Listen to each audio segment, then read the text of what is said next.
This is the last session of the day. Also, one of the most exciting ones. We're always talking about technology, so let's dive in blockchain and its effects on treasury and finance. So Panagiotis, please. Thank you, Haris. I'm audible, right? Yeah, right. So thank you all for joining. Hopefully everyone is caffeinated now. I can attest to what Haris said, that we're the fun, self-proclaimed fun working group of the Hellenic Association of Treasurers.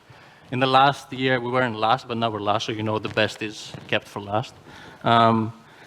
Before we deep dive into our topic, which is basically how Treasury is shaped by blockchain solutions, I'll spend a couple of sentences basically just giving you a little bit of background, then we'll do the introductions and we'll jump straight in. Last year, we had a lot of developments around the regulations in Europe, and we spent a lot of time basically addressing that. And since then, we saw a lot of Treasury solutions coming into the market, and we thought, you know, what a great idea basically to come here and deep dive into this and hear from experts what we have to see for Treasury and finance.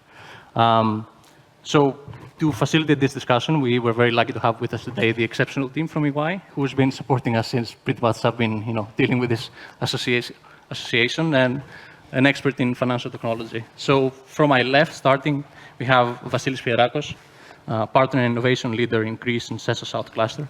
Hello, everyone. Samakovitis, Deputy Head of School of Computing and Mathematical Science at the University of Greenwich in London. Chryssa Markopoulou, Director of Consulting Services from EY. And Kostas Stathopoulos, Partner in Consulting Services, again from EY. Welcome and thank you for being here today. Thank you. Thank you, Brian. Thank you. We'll give you a very brief introduction on some of the terms. It's a new technology, a lot of jargon we need to adopt. So Vasily, what do we need to know? What are the key elements? What distinctions do we need to draw to help us, pave the way for the discussion to follow? Cool. So thank you very much for having us all today. And I'm really glad that I will be discussing about a topic that I'm really passionate about. And this is, sorry, folks, it's blockchain, not treasury, at least for me. There are other experts around treasury and finance.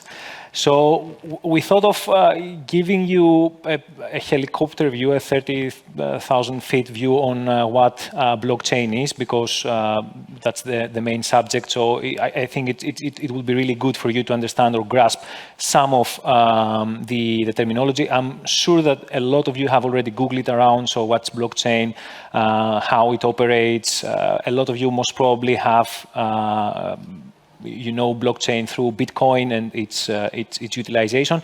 It's not a novel idea. It's not new. It's old.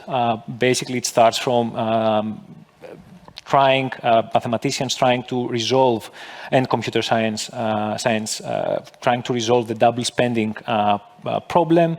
The Bitcoin through the blockchain and later on the blockchain have been one of the revolutionary technologies that solve this problem. So really quickly, this is blockchain is a software. It's both a database and a network. So I will pause here because most probably a lot of you have thought or discussed or learned about distributed ledger technology. Blockchain is just a subset of that.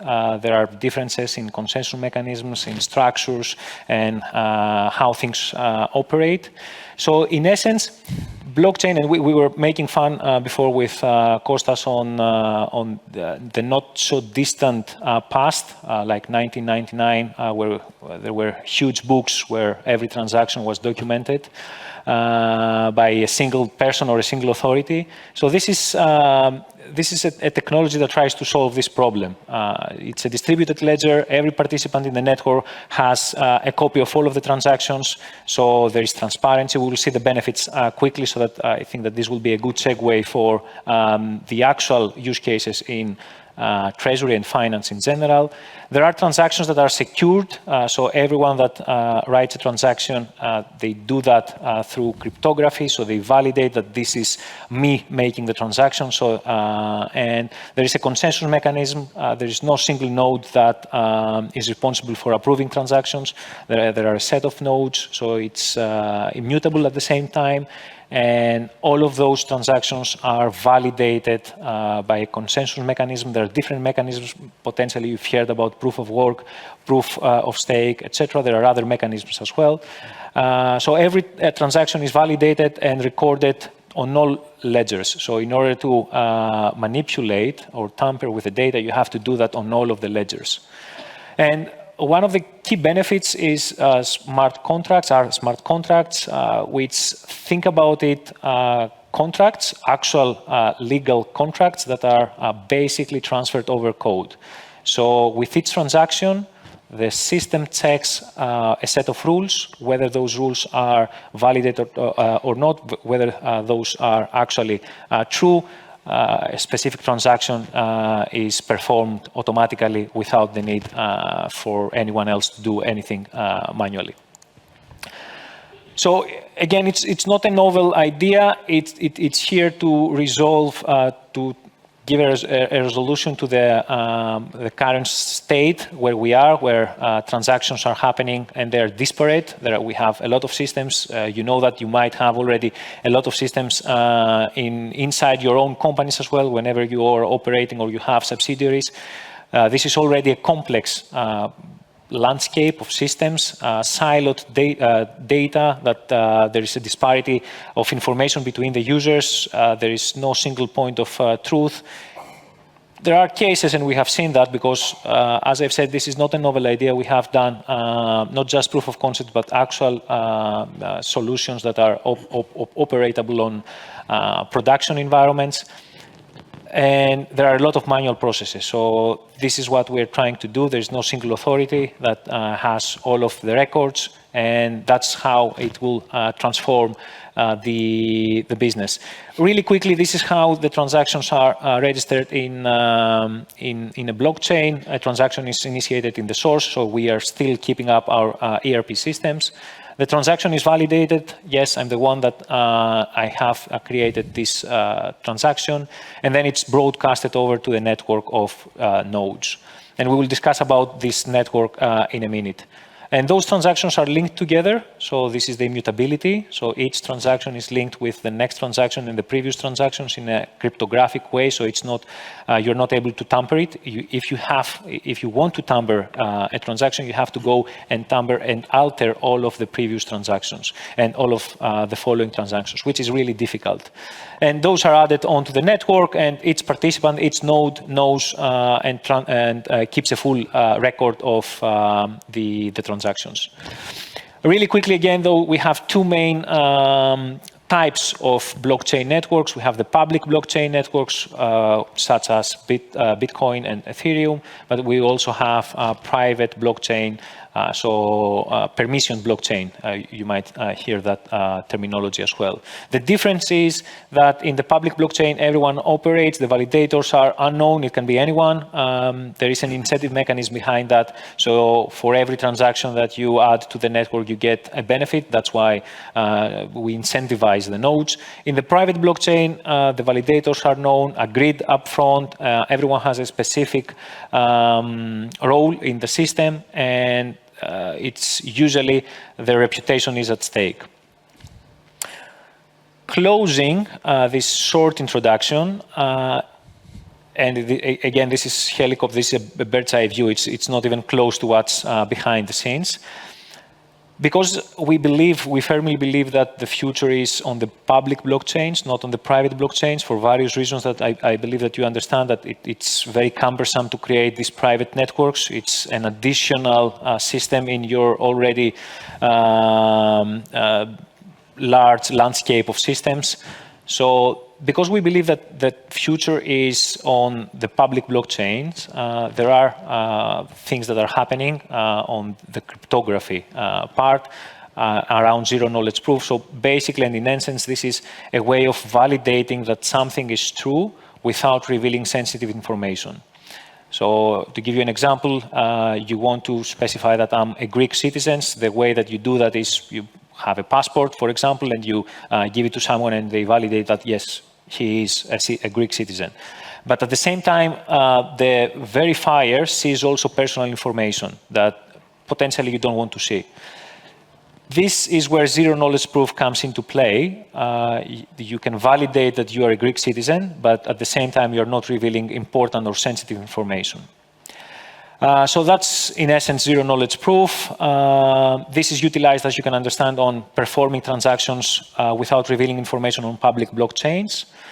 And really quickly, as I think that we have mentioned those, I will not go into every single one of them, but those are the main benefits of blockchain, and this is why we're discussing this here today with you, because based on those benefits, we see that we can leverage those benefits into simplifying and automating the transactions that are happening either in the company or between companies or in ecosystems of companies and your suppliers. That's about it. Thank you. Sorry for the short introduction. I think that we have covered a lot of topics. There are even more topics for those of you that have been more educated on that with oracles, how you bring in information from the outside world into the blockchain. But we will not go into that detail because I think we might lose some of the audience. Very important nonetheless, right? So Chryssa, I guess over to you. We've heard during today how we know, as treasurers, how important liquidity management is.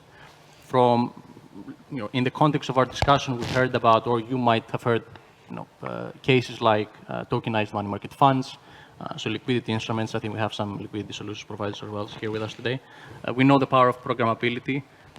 What is the value proposition of blockchain-based solutions for such a core treasury function? Yes, thanks, Panagiotis. Actually, in the beginning of the day, we had a very interesting session on liquidity management, which lies at the core of the role of treasurer.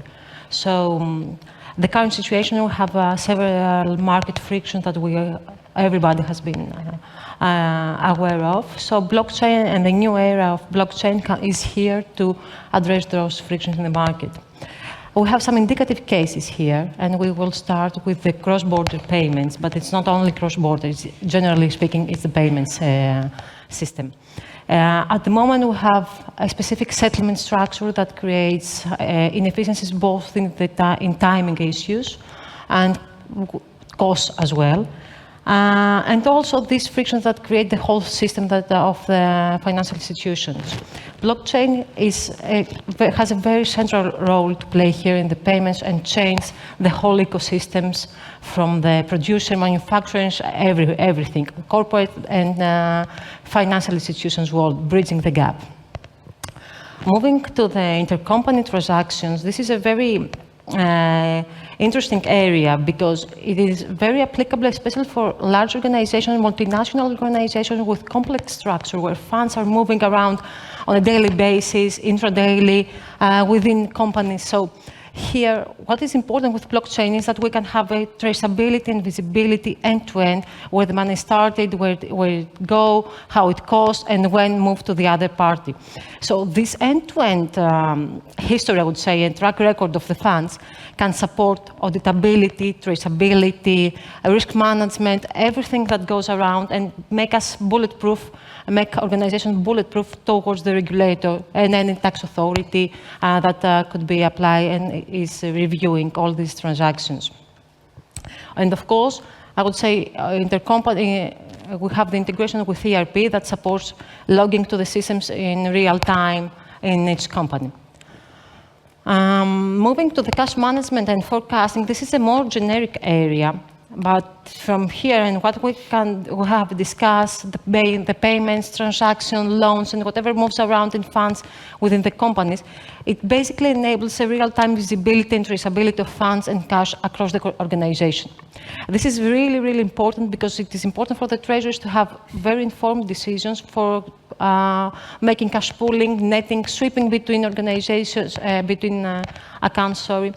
And here, smart contracts are also very important because it can support all these typical, I would say, typical jobs within the day if we're talking about group of companies and how they can support efficient transition of funds between companies, between accounts, and between organizations.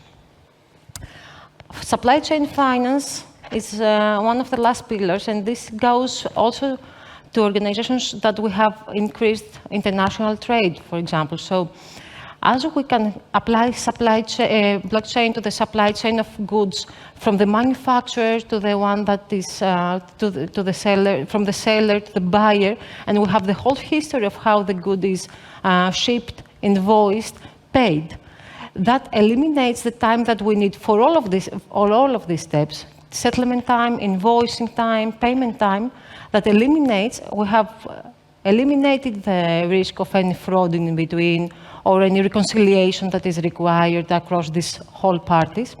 And moreover, we can also trigger the payments. So with having the goods within the blockchain, we can identify when the goods have been issued, invoiced, received, and we can trigger with smart contracts, the use of smart contracts, we can trigger the payment to the manufacturing.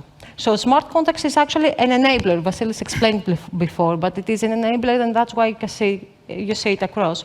It's an enabler to all these applications that we have been discussing. All of this, in all applications, increased visibility, reduction of reconciliation, traceability, and ultimately, I would say, efficient handling of risk embedded in all these transactions is one of the key attributes of the blockchain and the benefits, especially for multinational organizations. Panagiotis? Yeah, so many use cases in significant areas that, if done efficiently, I think a lot of us can gain a lot more corporate resources. So risk management. So often we talk about risk management culture in a company, right?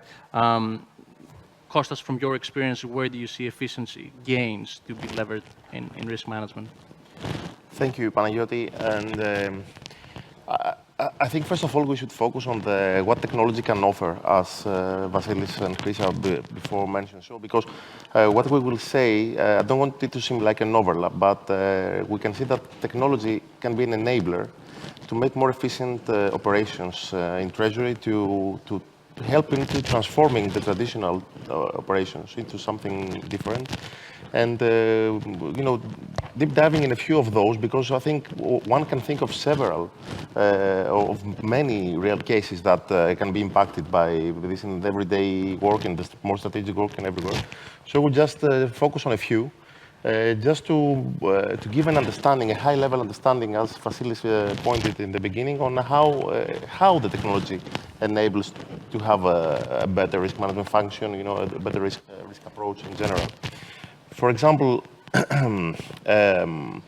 if we delve deeper into the cybersecurity area, we talked about the decentralized nature of blockchain. This reduces significantly the risk of cyber attacks because there's not a single point of failure in the system. Rather, you're going to have a holistic attack in all places where the technology is served. The encryption, the cryptographic techniques that are being used are very advanced, and they're tamper-evident, and that much more difficult to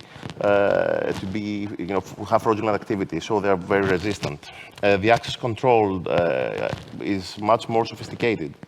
There are more sophisticated control mechanisms in general, and only authorized individuals can have access to specific set of data, while on the other hand, all the authorized individuals have the same level of visibility in the data.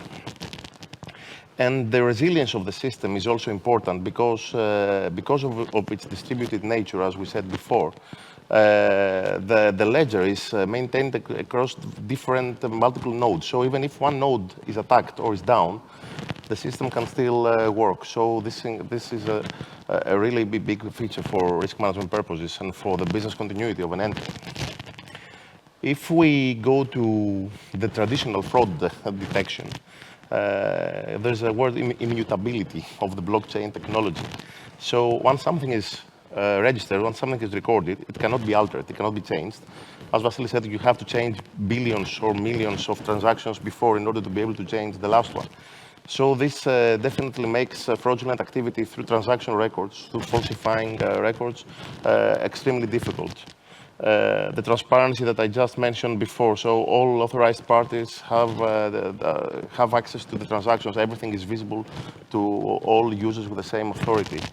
There is the consensus mechanism, the approval layer of all the users that is also in place and it requires all the verification in order for a transaction to proceed. And the auditability, which is it's not as we saw it as something separate, but it's not something separate, it's everywhere.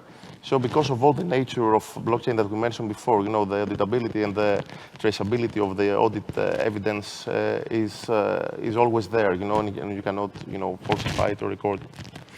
If we speak about some more traditional financial risk management, given also the audience that you have here, the real-time monitoring of the data and of the subsidiaries records of all the transactions that are in place allows for more dynamic risk management and more sophisticated decision making.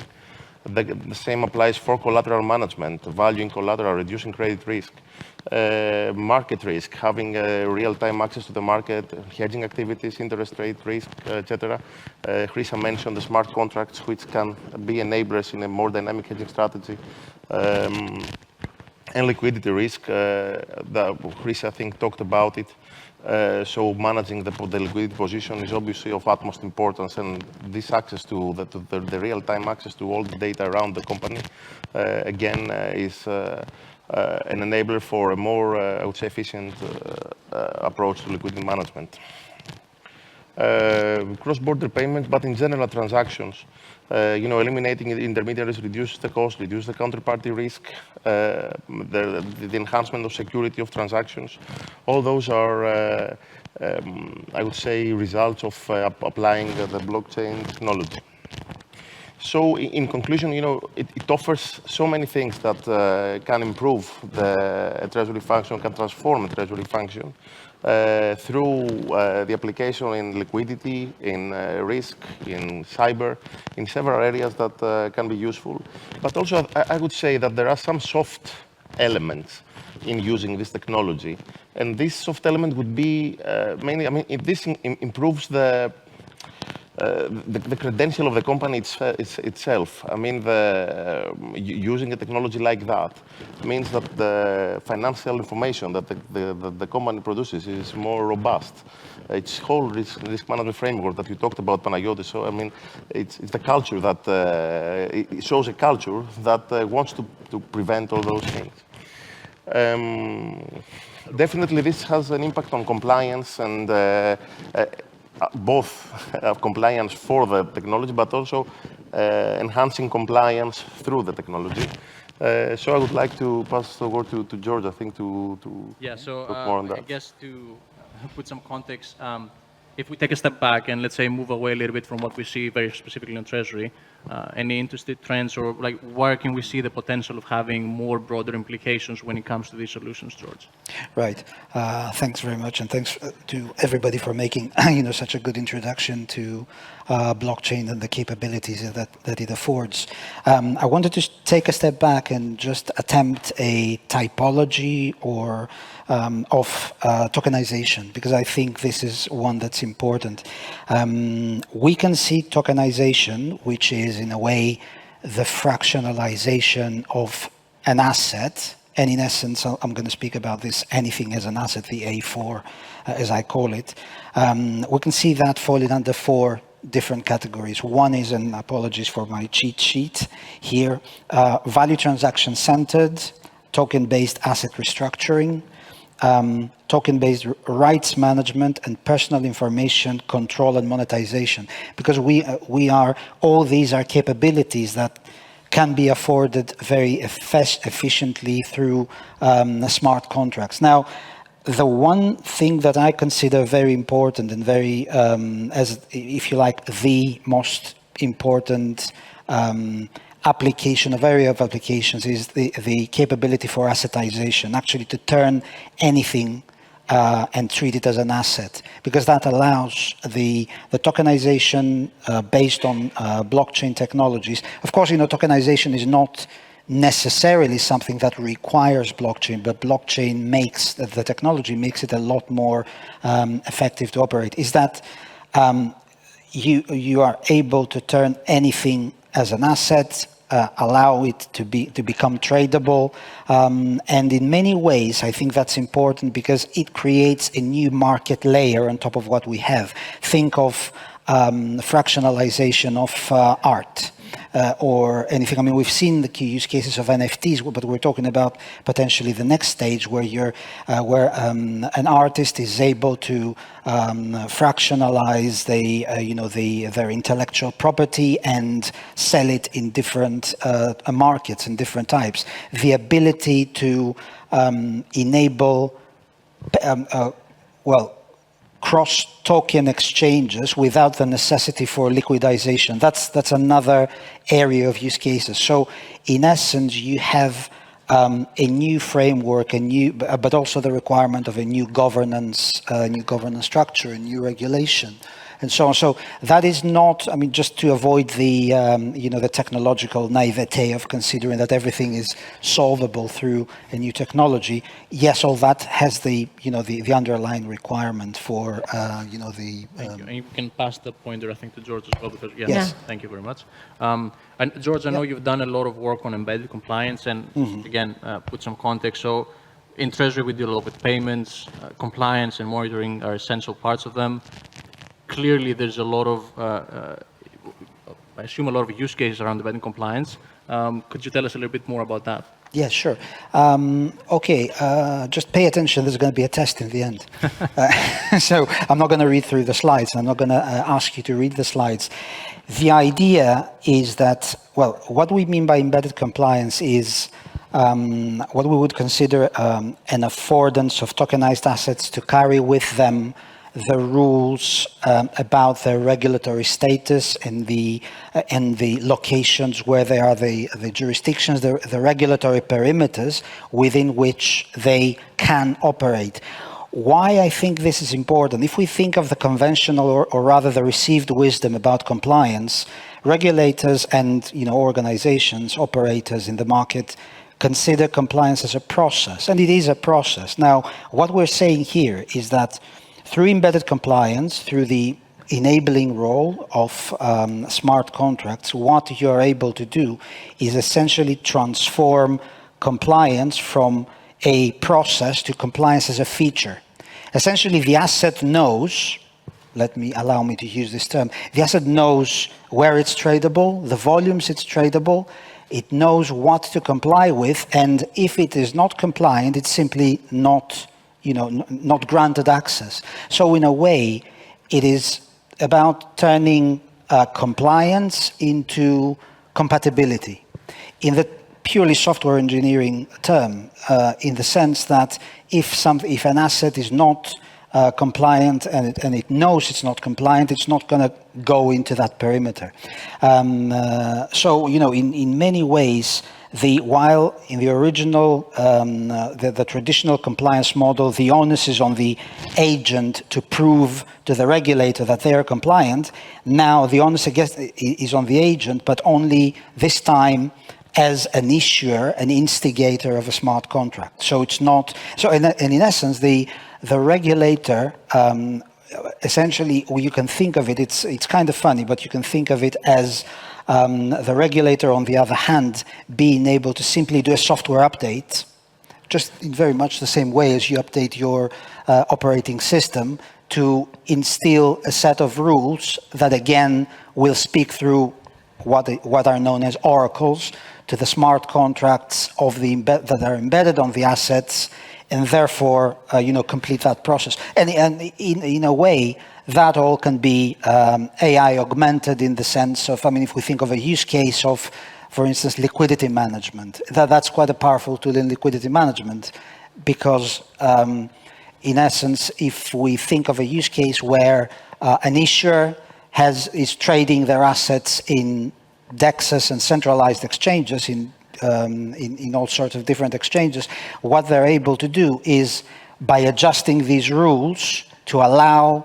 different volumes to be traded under different conditions in different regulatory perimeters. And that is also subject to optimization through AI modules and so on. So, the capabilities are endless, but, that is what I think is important in embedded compliance. Indeed, sounds very interesting. And I guess, Vasily, looking at the practicalities of it, so let's say someone is actually interested in, onboarding potentially such a solution.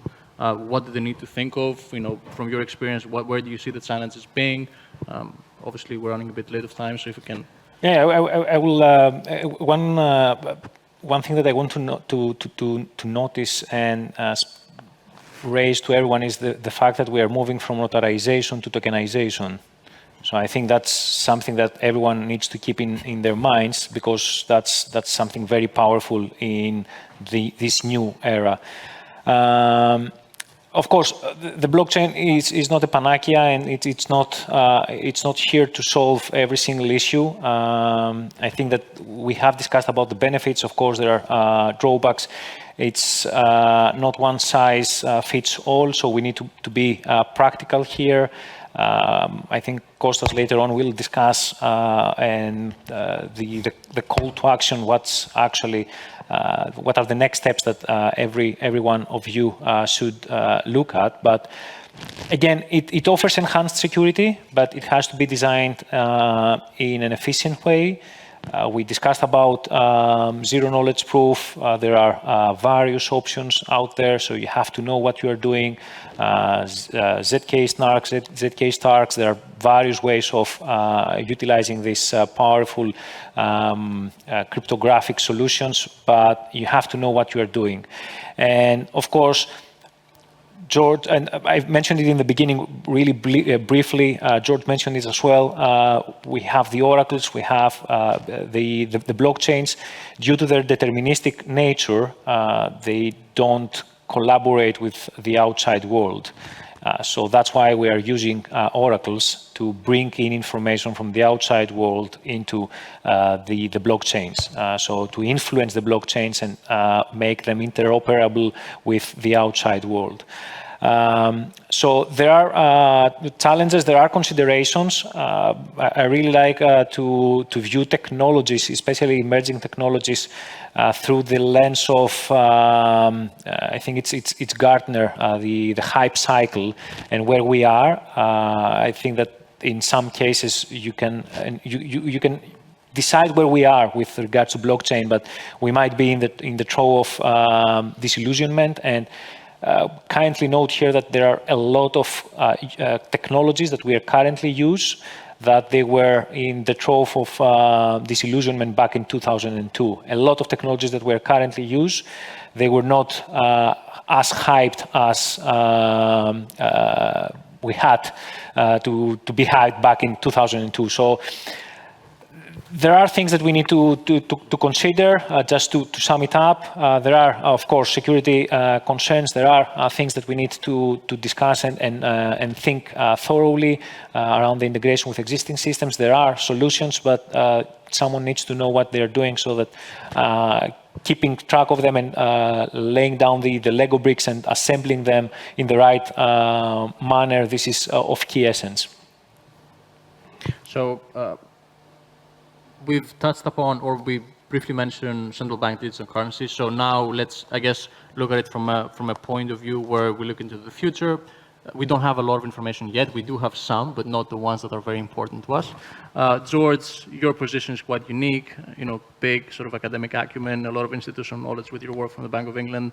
What can you tell us a little bit? I guess a couple of sentences on that, so we can go to closing remarks. Sure. Yes. So CBDCs now. I think the way that CBDCs are significant in for treasurers as well is, first of all, they kind of signify an endorsement of a wider infrastructure paradigm that it's conducive to blockchain power transactions. So in a way, what the central banks do is that they endorse blockchain technologies in many ways and kind of signal to the market. So it's very powerful in terms of a signal. Sure. It's also potentially a first step towards wider integration into payment rails. And I think that's also an endorsement for treasurers to start looking into these sort of solutions. and interestingly, because it is, of course, we don't have the time to elaborate on that, it is a model for liquidity management. It is offering a meta framework to the treasurers for looking into how they can, manage liquidity. I think more than anything, the one important that in no way, reflects the position of, the Bank of England or anything, is my personal interpretation, is that one of the basic works or workings is the right term of CBDCs is that it is the vehicle through which, well, for lack of a better term, the sovereign state is reclaiming its position as money and pushes cryptocurrencies into the asset space. So essentially, precisely because it's leveraging the technological capabilities and the affordances of cryptocurrencies, but this time as backed assets, backed money, it is kind of, sending also that message across. I mean, I wish we had more time, but, we're already... Yeah, I guess it's a good time to sort of segue into closing remarks. George, since you've been, any sort of last sentences? Yes, well, I think it's important to consider, I'm going to go back to the original point I made about the regulatory framework.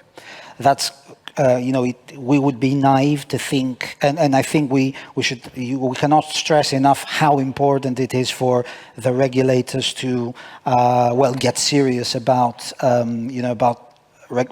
about establishing the legal framework for blockchain operations. And the other thing is that I think we are yet to see a good mileage in real life use cases that are directly monetized, which will bring a lot more confidence in the market to adopt.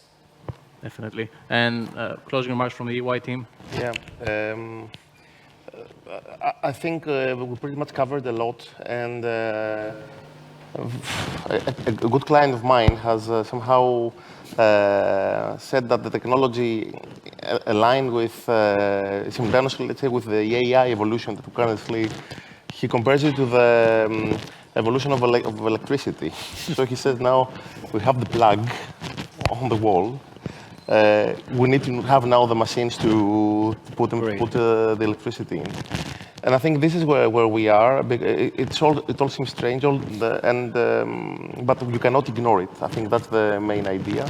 What we do with our clients is that we can do awareness sessions, getting deeper than we did today. Let's say to give a very good understanding on several aspects of applying this technology, along with AI also.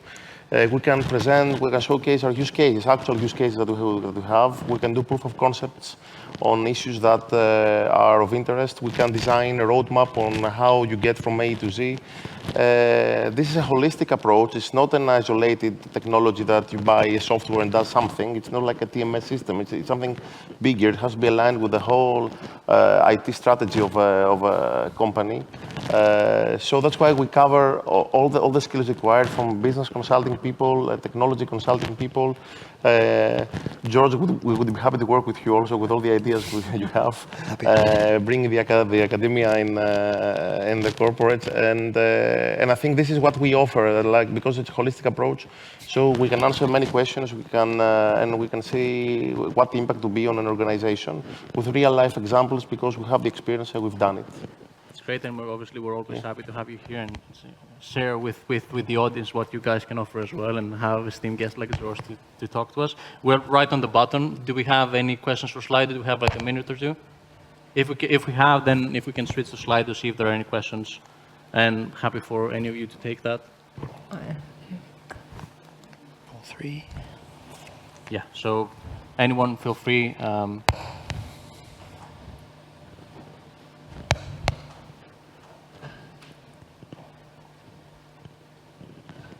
Obviously, cross-border payments, CBDCs, and practical examples currently using in practice for any treasury operation.